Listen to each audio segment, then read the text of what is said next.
오늘 본문의 첫 마디를 보게 되면 그러므로라고 시작을 하고 있습니다. 이 그러므로는 앞선 말씀의 결론을 이끌어내는 접속사입니다. 바울은 골로새서 2장에서 예수 그리스도의 십자가와 부활의 능력을 선포한 후에 이제 그 부활이 우리의 실제 삶에 어떤 변화를 가져와야 하는지에 대해서 말을 해주고 있습니다. 부활은 먼 미래에 일어날 사건이 아닙니다. 부활은 지금 여기서 오늘 이 자리에서 우리 삶의 기준을 송두리째 바꿔놓은 사건입니다. 오늘 이 본문의 말씀을 통하여서 세 가지로 나누어서 함께 은혜를 나눠보고자 합니다. 먼저 부활은 생각의 방향을 바꾸는 사건인 것을 보게 됩니다. 1절과 2절 말씀을 다시 한번 보겠습니다. 그러므로 너희가 그리스도와 함께 다시 살리심을 받았으면 위의 것을 찾으라. 거기는 그리스도께서 하나님 우편에 앉아 계시느니라. 위의 것을 생각하고 땅의 것을 생각하지 말라라고 말씀을 하고 있습니다. 바울은 여기에서 위의 것을 찾으라고 우리에게 말을 하고 있습니다. 그리고 곧바로 또한 위의 것을 생각하라고 또한 말을 합니다. 찾으라는 것은 행동의 방향이고 생각을 하라는 것은 마음의 방향을 말하는 것입니다. 부활한 사람에게 일어나는 첫 번째 변화는 바로 생각의 방향이 바뀐다라는 것입니다. 성도 여러분, 사람은 자신이 생각하는 방향으로 늘 걸어가게 되어 있습니다. 발이 먼저 움직이는 것이 아니라 마음이 먼저 움직입니다.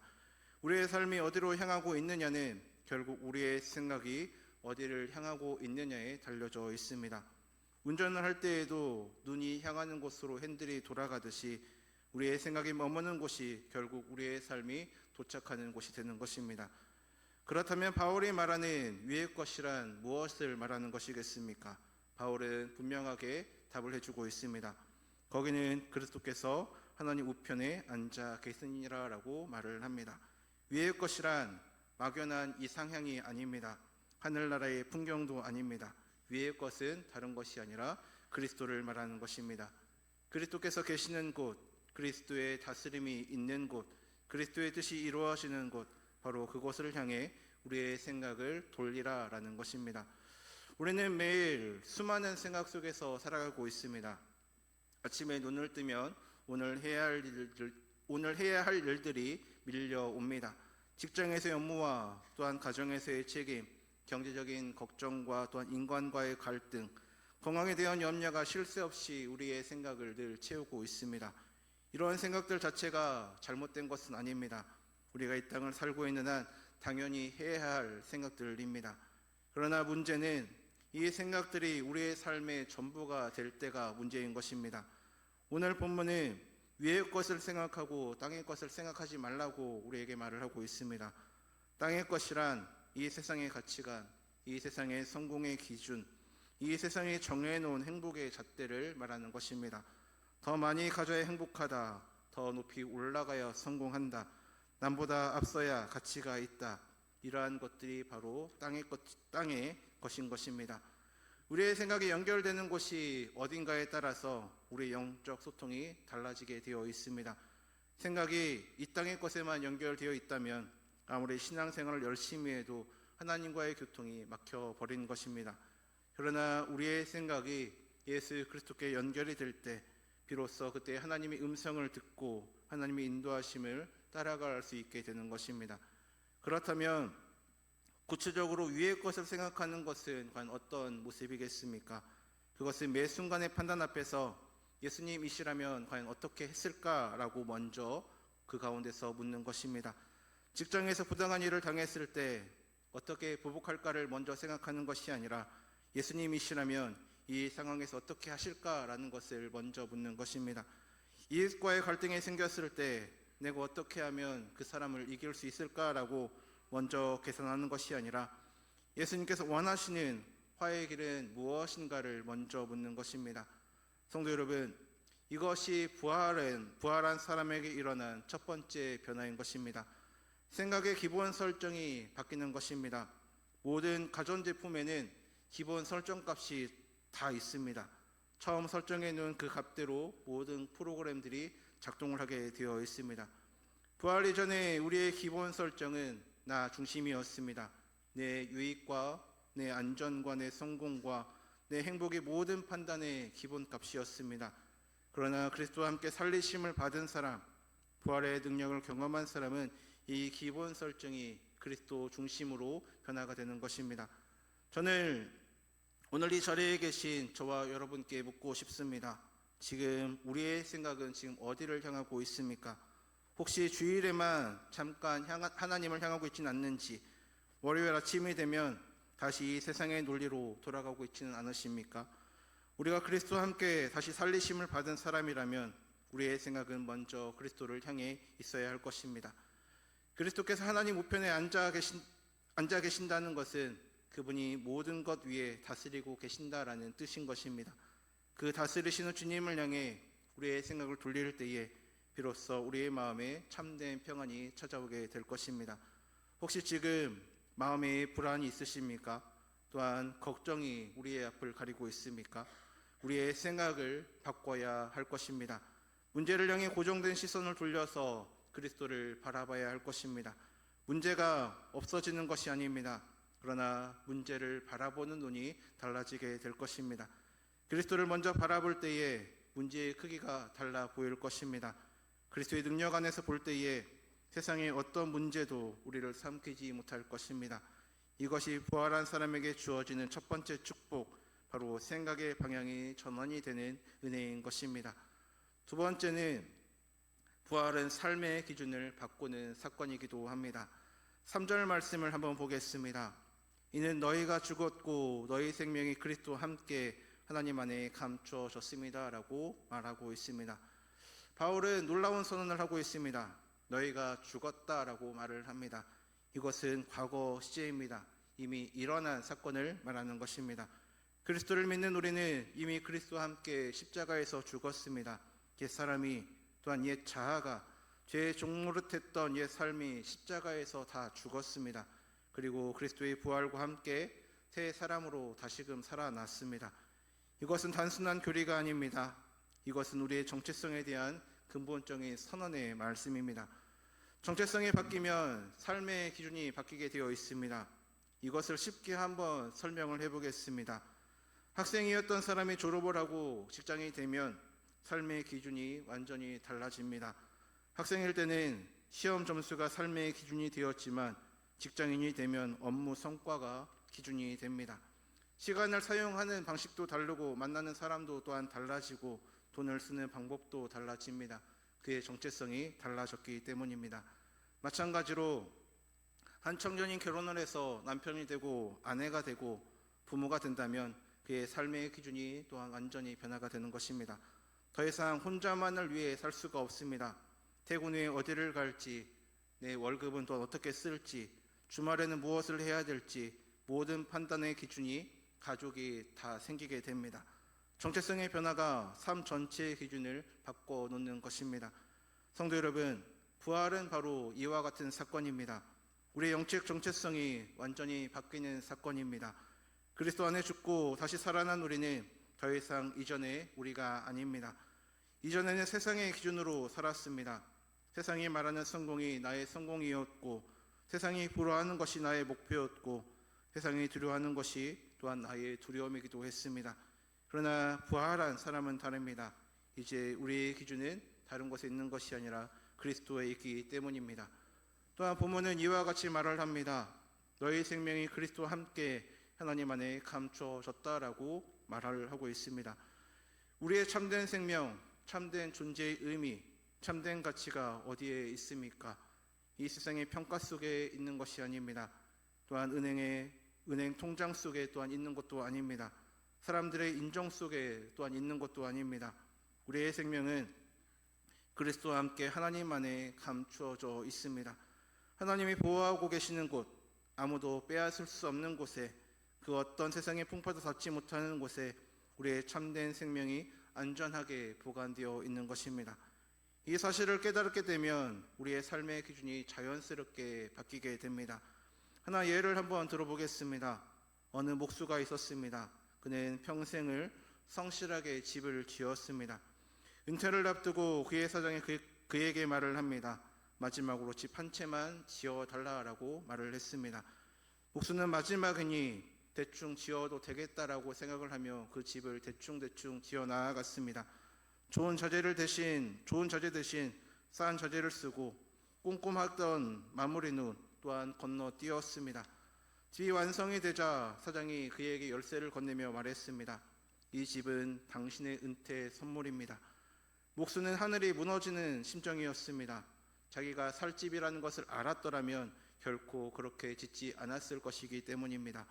성도 여러분, 이 이야기가 우리의 삶과 너무나도 닮아있지 않습니까? 우리가 매일 짓고 있는 삶의 집은 결국 우리 자신이 거하는 집이 될 것입니다. 우리가 어떠한 기준으로 이 삶을 세워가느냐가 결국 우리의 영혼을 결정하게 되는 것입니다. 그렇다면 지금 저와 여러분은 세상의 기준으로 대충 집을 짓고 있습니까?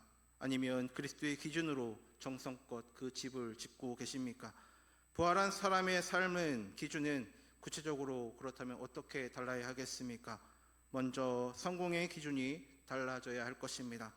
세상은 더 높이, 더 많이, 더 빠르게를 성공이라고 우리에게 늘 말을 하고 있습니다. 그러나 부활한 사람에게 성공이란 하나님의 뜻에 얼마나 순종했느냐에 있는 것입니다. 예수님은 이 세상의 기준으로 보면 실패한 인생이셨습니다. 가진 것이 없었고 또한 지위가 없었고 짧은 생을 십자가 위에서 마감을 하셨습니다. 그러나 하나님의 기준으로 보게 되면 예수님의 삶은 가장 완벽한 성공의 삶이었습니다. 하나님의 뜻에 온전히 순종을 하셨기 때문입니다. 부활은 그 순종의 삶에 대한 하나님의 인정이자 확증입니다. 두 번째는 관계의 기준이 또한 달라져야 할 것입니다. 세상의 기준으로는 나에게 이익이 되는 사람이 좋은 관계이고 나에게 손해가 되는 사람은 멀리 해야 할 관계입니다. 그러나 부활한 사람의 관계 기준은 그리스도의 사랑에 있습니다. 예수님은 자신을 배반할 유다의 발을 씻기셨고 또한 자신을 부인할 베드로를 위해서 또한 기도도 하셨습니다. 이것이 그리스도의 사랑으로 세워진 관계의 모습입니다. 내가 손해를 보더라도 사랑할 수 있는 것, 상대방의 나를 실망시켰어도 용서할 수 있는 것, 이것이 바로 부활한 사람의 관계의 모습입니다. 마지막 세 번째는 고난을 대하는 기준이 또한 달라져야 할 것입니다. 세상은 고난을 피해야 할 것, 불행한 것, 저주의 표시로 늘 바라보고 있습니다. 그러나 부활한 사람은 또한 그 고난을 다르게 바라봐야 합니다. 왜냐하면 십자가의 고난 뒤에 부활의 영광이 있음을 알고 있기 때문입니다. 고난이 마지막이 아닙니다. 또한 죽음이 마침표가 아닙니다. 그리스도의 부활을 증명하는 것은 하나님께서 가장 어두운 금요일 너머에 부활의 주일을 예비해 두셨다라는 것입니다. 지금 우리의 삶이 힘드십니까? 지금 걸어가는 길이 또한 고난의 길처럼 느껴지십니까? 부활한 사람의 기준으로 그 모든 것을 바라보시기를 바랍니다. 이 고난은 우리를 무너뜨리려고 하는 것이 아니라 우리를 더 깊은 은혜의 자리로, 더 단단한 믿음의 자리로 이끌기 위한 하나님의 섭리라는 것을 믿고 나아가시기를 바랍니다. 로마서 8장 28절에 이와 같이 말을 하고 있습니다. 우리가 알거니와 하나님을 사랑하는 자 곧 그의 뜻대로 부르심을 입은 자들에게는 모든 것이 합력하여 선을 이루니라 라고 말을 하고 있습니다. 부활의 능력을 경험한 사람은 모든 상황 속에서 하나님의 선하신 뜻을 발견을 할 수 있습니다.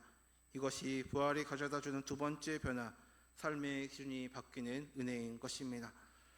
마지막 세 번째는 부활은 소망의 근거를 바꾸는 사건이기도 합니다. 4절 말씀을 한번 보겠습니다. 우리의 생명이신 그리스도께서 나타나실 그때에 너희도 그와 함께 영광 중에 나타나리라 라고 말씀합니다. 이 말씀은 우리의 미래에 대한 가장 확실한 약속의 말씀입니다.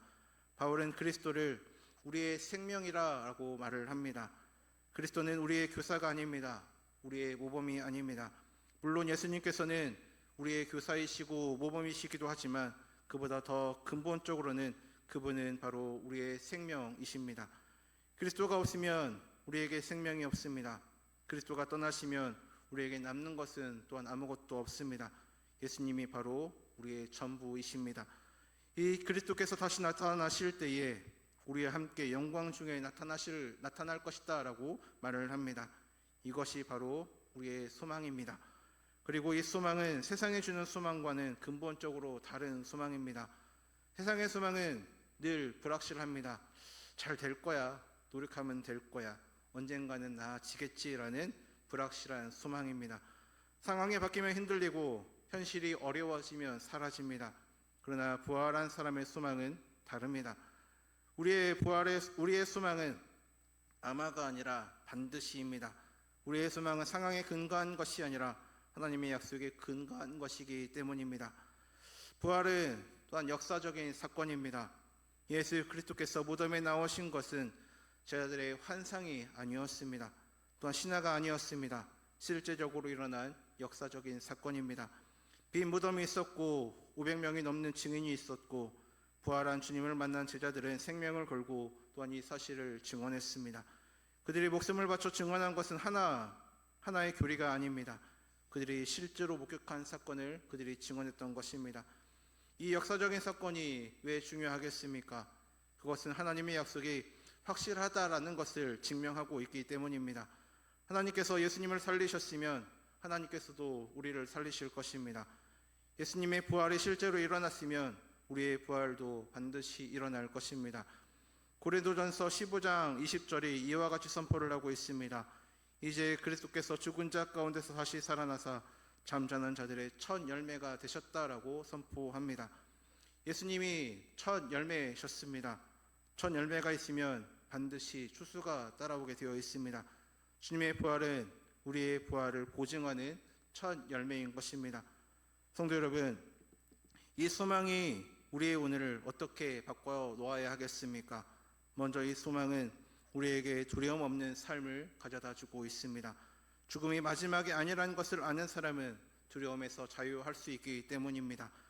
이 세상에서 가장 큰 두려움은 다른 것이 아니라 죽음의 두려움일 것입니다. 그리고 이 죽음의 두려움은 수많은 작은 두려움들을 또한 낳습니다. 잊어버릴까봐 두려움, 실패할까봐의 두려움, 버림받을까의 두려움, 이 모든 두려움의 뿌리에는 궁극적으로 죽음의 두려움이 그 가운데 있는 것입니다. 그러나 부활의 소망을 가진 사람은 이 근본적인 두려움에서 해방될 수 있습니다.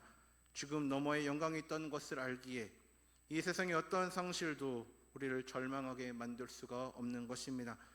보네퍼 목사님은 나치에 의해 처형되기 직전에 이와 같이 말을 하셨습니다. 이것은 끝입니다. 그러나 나에게는 이것이 생명의 시작입니다 라고 말을 하셨습니다. 이것이 부활의 소망을 가진 사람의 고백인 것입니다. 세상의 끝이라고 말하는 그 자리에서 우리는 시작을 바라봐야 합니다. 절망이라고 말하는 자리에서 우리는 소망을 바라볼 줄 알아야 합니다. 왜냐하면 우리의 소망은 이 세상의 상황에 근거한 것이 아니라 부활하신 예수 그리스도에 근거한 것이기 때문입니다. 또한 이 소망은 우리에게 인내하는 삶을 가져다 주기도 합니다. 마라톤 선수가 42.19km를 달릴 수 있는 이유는 결승선이 있다는 것을 알고 있기 때문에 그 거리를 달릴 수가 있는 것입니다. 끝이 보이지 않는 달리기를 할 수 있는 사람들은 아무도 없을 것입니다. 그러나 결승선이 있다는 확신, 그 결승선에서 환호하며 기다리는 사람들이 있다는 그 확신이 있을 때에 사람은 지쳐도 다시 일어나 달려갈 수 있는 것입니다. 성도 여러분, 우리의 결승선에 지금 누가 서 계신지 아십니까? 우리의 생명이신 예수 그리스도께서 서 계십니다. 그분이 영광 중에 나타나시는 그날 우리도 그 영광에 참여하게 될 것입니다. 이 확신이 있을 때에 지금의 고난은 견딜 수 있는 것입니다. 지금의 눈물은 잠깐이라고 또한 생각하며 나아갈 수가 있는 것입니다. 로마서 8장 18절이 이와 같이 고백을 하고 있습니다. 생각하건대 현재의 고난은 장차 우리에게 나타날 영광과 비교할 수 없도다라고 말을 하고 있습니다. 그리고 이 소망은 우리에게 또한 겸손한 삶을 가져다 줍니다. 영광이 우리 자신에게서 오는 것이 아니라 그리스도부터 오는 것이기 때문입니다. 우리가 누리게 될 영광은 우리가 또한 노력을 해서 얻는 것도 아닙니다. 우리가 자격이 있어서 또한 받는 것도 아닙니다. 오직 그리스도와 함께 그리스도의 은혜로 주어지는 선물인 것입니다. 이 사실을 아는 사람은 겸손해질 수밖에 없습니다. 자랑할 것이 있다면 오직 십자가 뿐이기 때문입니다. 자랑할 뿐이 있다면 오직 예수 그리스도 뿐이기 때문입니다. 성도 여러분, 오늘 우리는 본문의 말씀을 통하여서 부활한 사람의 삶에 대해서 같이 나누었습니다. 부활은 우리의 생각을 바꾸고 또 우리의 삶의 기준을 또한 바꾸고 소망의 근거를 바꾸는 사건이라는 것을 함께 나누었습니다. 그런데 여기에서 한 가지의 질문이 남습니다. 이것이 과연 어떻게 가능하느냐라는 질문입니다. 우리의 힘으로는 불가능합니다. 우리의 의지로는 할 수가 없습니다. 우리의 결심으로는 되지도 않습니다. 새해 세운 결심이 일주일도 못 가서 무너지는 것이 바로 우리의 삶의 모습입니다. 우리의 연약함을 우리 자신이 너무나도 가장 잘 알고 있습니다. 그래서 바울이 본문에서 가장 처음에 놓아둔 전제가 중요합니다. 너희가 그리스도와 함께 다시 살리심을 받았으면이라고 말을 합니다. 이 변화의 출발점은 우리의 결심이 아니라 그리스도와 함께 다시 살리심을 받은 사건입니다. 부활한 사람의 삶을 가능하게 하는 것은 우리의 노력이 아니라 예수 그리스도의 복음입니다. 그렇다면 복음이 무엇입니까? 하나님의 아들이신 예수 그리스도께서 이 땅 가운데 오셨다라는 것입니다. 죄가 없으신 그분이 우리의 죄를 대신 짊어지셨습니다. 십자가에서 찢기시고 피 흘리시고 죽으셨습니다. 그 죽음은 우리가 죽어야 할 죽음이었습니다. 우리가 받아야 할 심판을 예수님께서 대신 받으신 것입니다.